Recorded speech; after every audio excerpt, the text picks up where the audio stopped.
AP CM Jagan నిజంగా రైతుల పక్షపాతి అయితే అన్నదాతలు ఎందుకింత నైరాశ్యంలో ఉన్నారని బీజేపీ ఏపీ అధ్యక్షురాలు పురంధేశ్వరి ప్రశ్నించారు.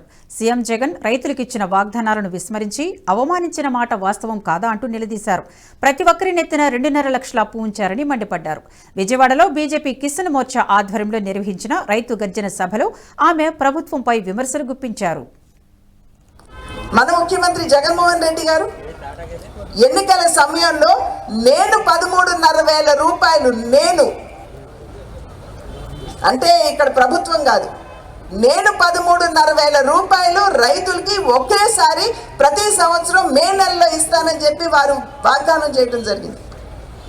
కానీ ఇస్తున్నారా? లేదు.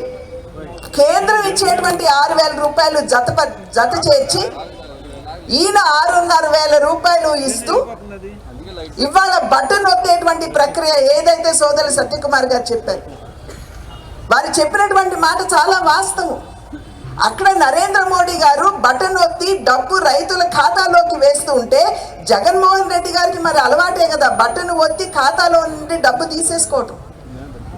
అది ప్రావిడెంట్ ఫండ్ అయినా సరే, ఈఎస్ఐ డబ్బులైనా సరే, పంచాయతీ నిధులైనా సరే, ఉపాధి.